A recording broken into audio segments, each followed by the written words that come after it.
అదే RTV app వార్తల్ని క్షణాల్లో చదివే అవకాశం ఉంటుంది. ఒక న్యూస్ పేపర్, ఒక టెలివిజన్ ఛానల్ మీ చేతుల్లో ఎప్పుడూ ఉంటాయి.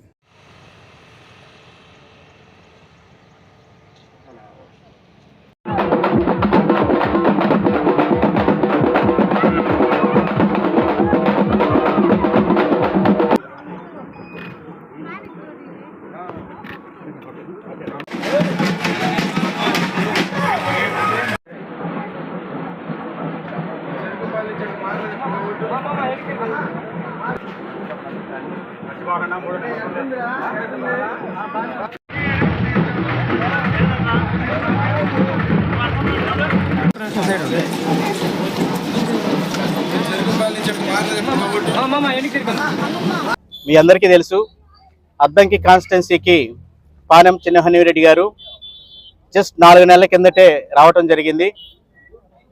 హనిమిరెడ్డి గారు రావడానికి ముందు అద్దంకి రాజకీయ పరిస్థితులు ఏ విధంగా ఉన్నాయో మనందరికీ తెలుసు. ప్రతి ఒక్కళ్ళు కూడా టీడీపీ 50,000తో గెలుస్తుంది, 60,000తో గెలుస్తుంది అన్న వాళ్ళే ఉన్నారు తప్ప వైసీపీకి ఎక్కడా కూడా పోటీ ఇవ్వలేదనే రాజకీయ రూపురేఖలే మారిపోయినాయి. 50,000, 60,000 అన్నోళ్ళు మొదట్లో ఒక నెలలో 20,000 అన్నారు, 2వ నెలకు వచ్చేసి 15,000 అన్నారు, 3వ నెలలో 10,000 అన్నారు.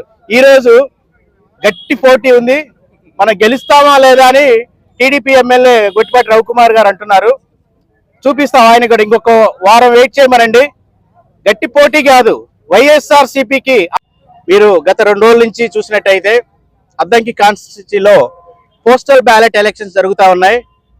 మేము అబ్జర్వ్ చేశాం, చాలా మంది టీడీపీకి సంబంధించినటువంటి బూత్ ఏజెంట్లు వాళ్ళకి సంబంధించిన ఎటువంటి ఐడి కార్డ్స్ కూడా లేకుండా బూతుల్లో హల్చల్ చేస్తాం చాలా మంది గమనించారు.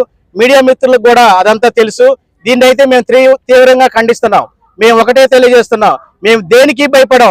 ఒక్కలు కాదు, 100 మంది ఏజెంట్లు ఐడి కార్డు లేకుండా పంపిస్తాను, ఎలా చేస్తారు. మేము ఒక్క మాట కూడాను, ఏం చేస్తారో చూద్దాం. పడే ప్రతి ఓటు మీ అందరికీ తెలుసు, పోస్టల్ బ్యాలెట్ లో 70 నుంచి 80% వైఎస్ఆర్ కాంగ్రెస్ కే పడ్డాయని ప్రతి ఒక్కరు కూడా ఈరోజు అద్దంకి కాన్స్టిట్యున్సీ అంటున్నారు. అదే నాంది వైఎస్ఆర్ గెలుపుకి, అదే నాంది టీడీపీ పతనానికి కూడా అదే నాంది. Thank you.